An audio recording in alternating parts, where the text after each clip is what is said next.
Good day. Welcome back. And our fun project for today.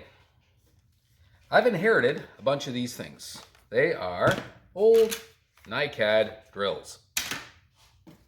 A few of them. Problem is, they're nicads. The batteries are dead. So, the interesting thing I also have is, well, have a look at this, guys. That's a weed eater. Weed eaters. They have wonderful 20-volt batteries. This one's a, what is it? 2 amp hour. Typical. And there are cheaper places to get them, but since I had the batteries and I got 2 of them, why don't I adapt the drills to the batteries? Well, these things are like 12 volts, 14 volts, and apparently these higher voltages really like these drills. They seem to work really well. I'll take a moment for a shout out to 65 Ford, who actually came up with the idea to begin with. But this is going to be a little bit different because, well, these are common. So what my plan is to adapt. Now, I will show you, this one was already, I did this one a little while ago because it had no battery, no nothing. And as you can see, that goes in and it works just wonderfully. The other little unit I got, this one and the other one, they take the same battery pack, but this is where we take the old nicad and we chop it up and make an adapter for it. Again, slap the adapter in. This one does fit a little tighter. I will mention that when making these things to watch that. And we have another drill. Okay, so let's get started. Today's candidate, Black & Decker Firestorm. This particular unit has interchangeable heads, which is really handy for the home handyman.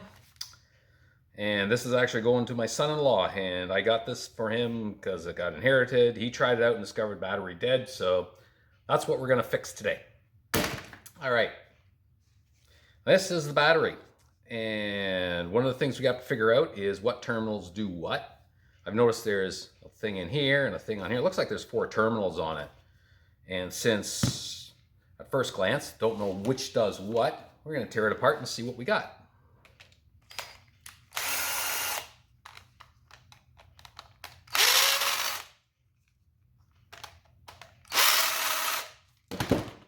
Okay. So when we tear them apart, let's see what I got to deal with.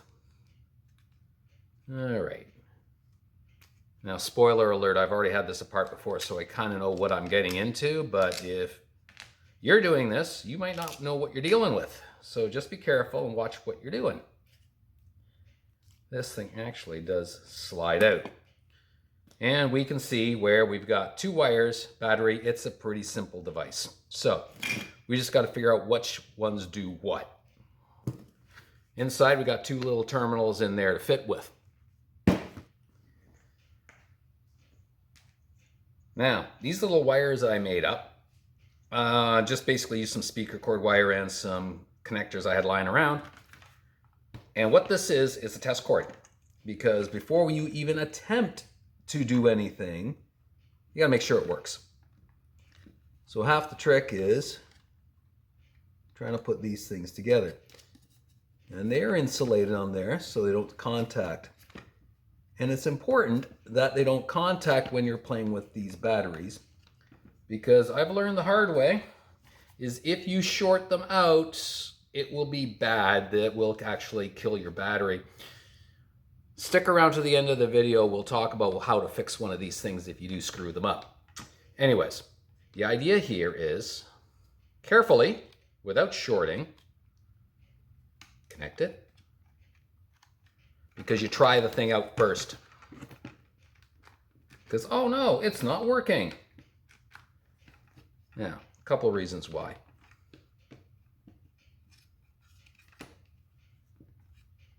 Is it connecting properly? The other thing I could have done, which I probably did,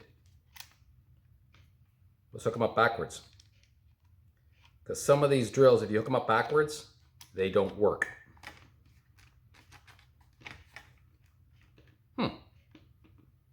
Or sometimes your battery gives you trouble. I guess we're going to find out in a sec. That's what we do next.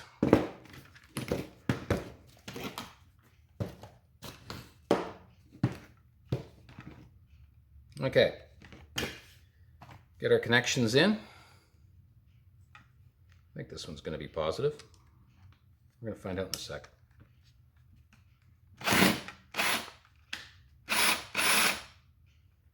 Okay, looks like it's going in the right direction. So there you go. That proves it works.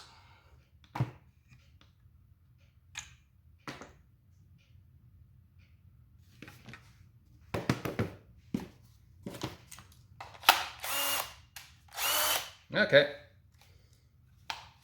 The issue with the connector. All right, on to the next. Now a little bit of job planning. A couple ways you can go about this.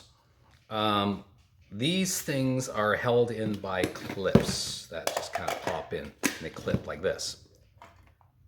Okay. I'll show you this one here. When I decided to do it, I didn't really want to deal with the clips. The problem is they don't come out that easily. Okay. But they do remove. The nice thing is I can take this one and stick it in this one. No problem at all. Now, this particular unit isn't going to have to be removed because this battery would not be going into anything else. So I can do things a little bit more permanently. Okay. I can actually literally glue this onto this or put a couple screws in, whatever, in order to attach it and then make the adapter. The nice thing doing it this way, it ends up being a more compact unit when it slides in.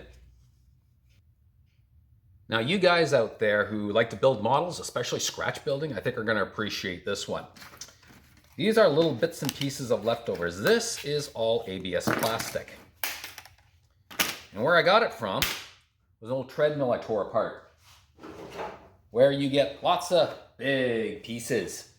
Lots and lots of material, and ABS plastic is all over the place. I think half this planet is made of it now. But there's tons of it around. It's easy to get, it's cheap, and if you're like me, it'll be free. But the nice thing is how nice it is to work with, and how strong we can actually make things. Now, I'm going to show you something else here. This little bottle is called the MEK, methyl ethyl ketone. My little disclaimer and the thing to really watch for is this stuff is kind of deadly. It's poisonous. You do not want to be breathing this stuff in.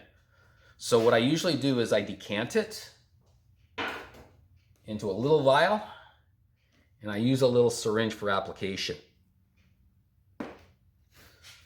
But you can use acetone, but it's not as strong and it doesn't dry as quick. This stuff is almost instant for drying. It works really, really well. Most of the stuff I built, I think I used acetone on this one, and I can't take it apart. I did some tests on it, but this stuff's even stronger than that. So, but you can use acetone in a pinch.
I would like to now introduce you to my little pile of shame.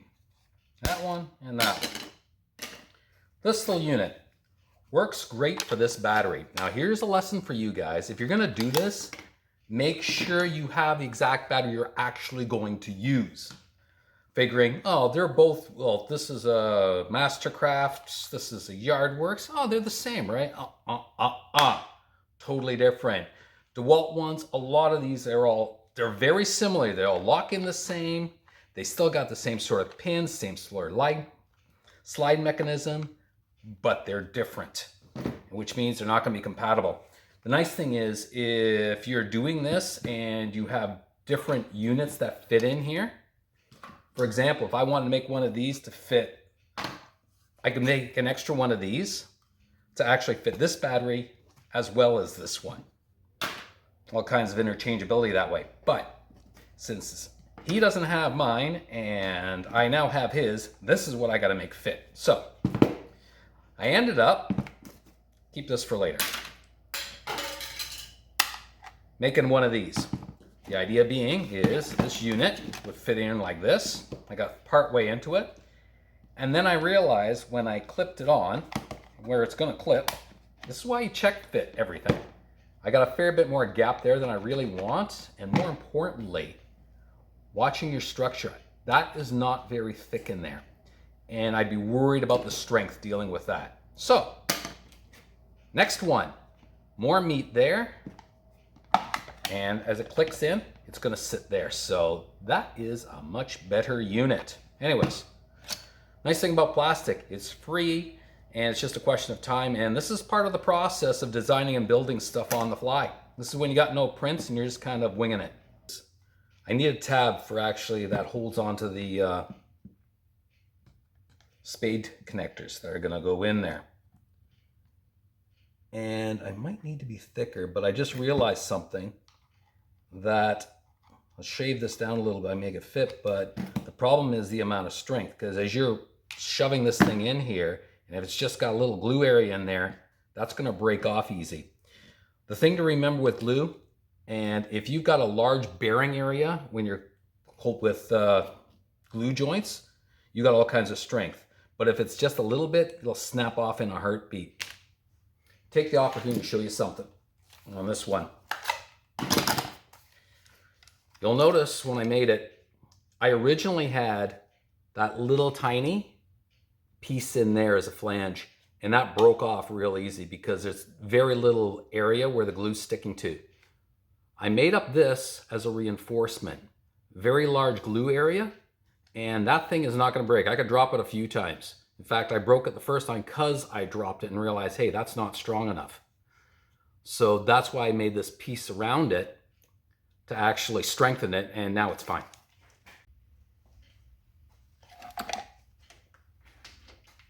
Now the trick with this little unit. I've cut my piece a lot longer than what I need, and I'll trim it back because you need the extra space for doing this little trick.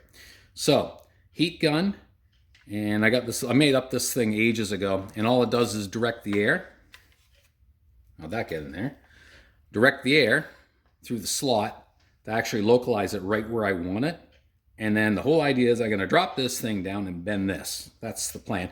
But you kind of got to work quick because you don't have a lot of time to work with once it starts cooling. And it's important. The trick on this one is to get it hot enough to bend it, but not too hot to melt it. If you try to bend it when it's not hot enough, you'll end up stretching the backside and it'll crack real easy. And if you get it too soft, well, then it's just going to turn into mush. So, here's the trick.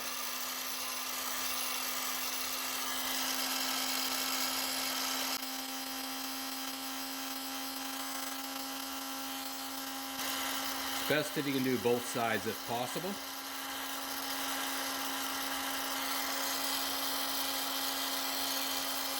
Yeah, it's starting to get flexible now.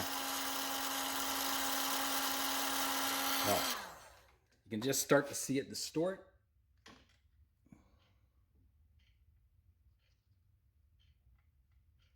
And it doesn't take a whole lot of force.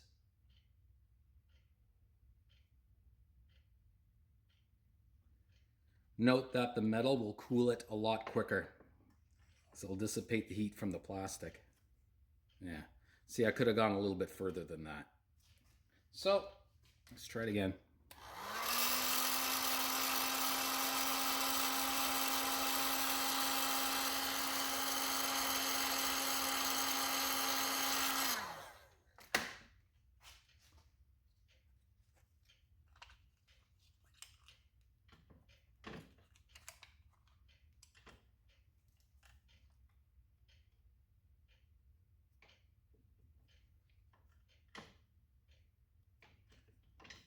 Note spring back is a lot more pronounced on plastic than it is on metal, especially once it starts to cool.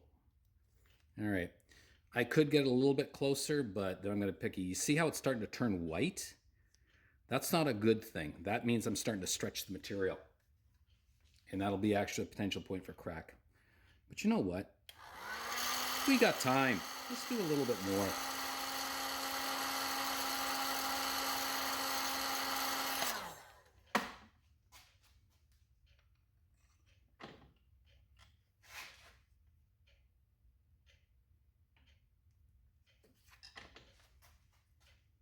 Look at that. That's better. And that, you can bang on that one and it's not going to break.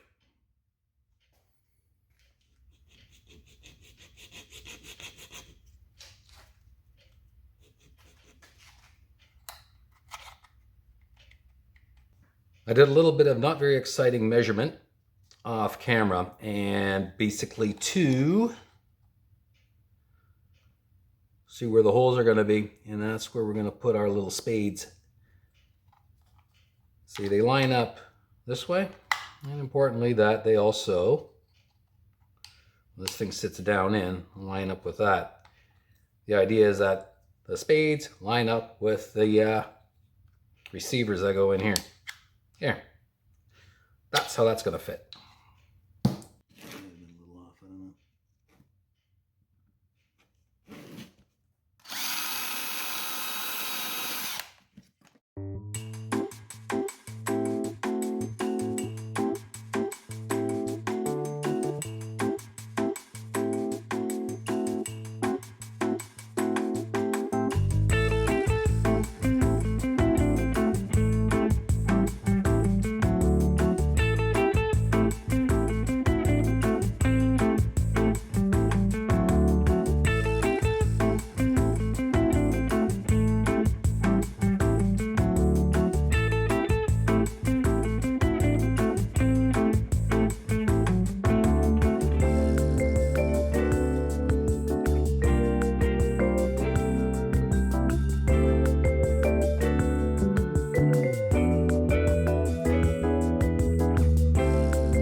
I was going to do this off camera and I realized, nah, you need to see my mistakes.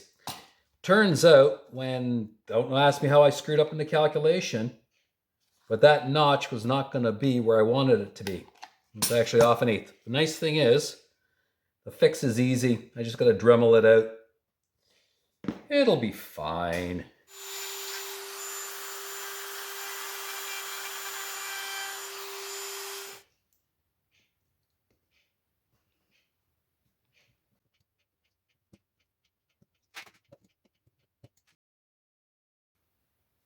I think I'll cut it and leave it. That way you can see how to cut this stuff, because the nice thing about this wonderful plastic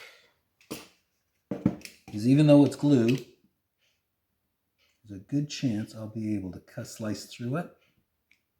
It's not thoroughly dry yet. Literally walk right through it.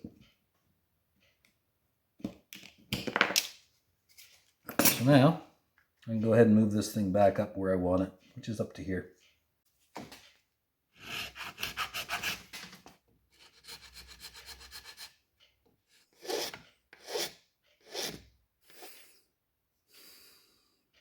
So here we go with engineering on the fly.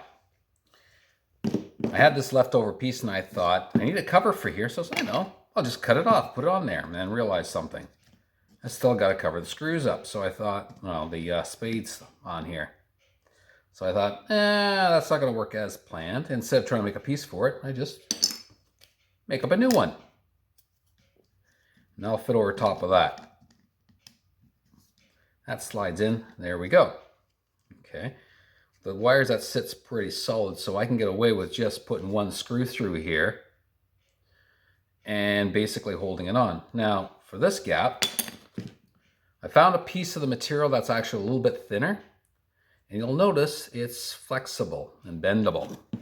I did one side because we're going to glue it in like that, but to do the other side, I stopped there because I wanted you to see it, because I want to do the bend. Now, to bend this cold, because I really don't want to heat it up because it's going to distort it so thin, is if you work it real slow, a little at a time, over a larger area, you can actually bend it without breaking it.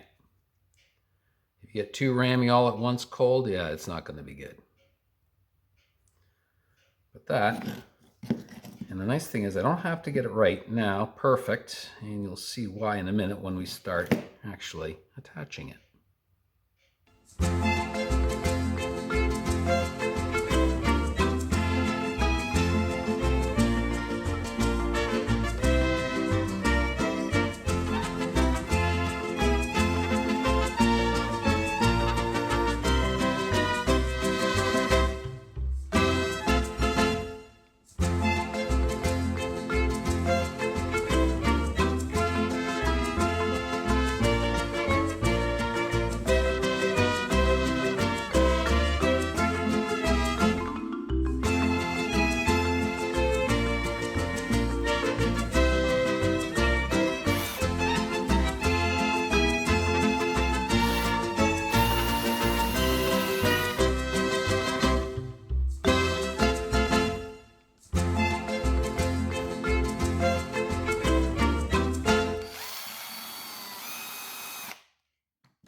Disclaimer, these are my fingers, my hands. I've done this for a while. I don't recommend you do it, but if you want that texture, that nice rough texture, I could not, as you can see, I tried using glove.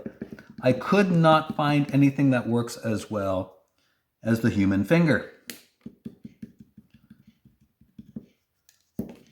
However, feel free to use someone else's human finger if you don't want to get yours contaminated.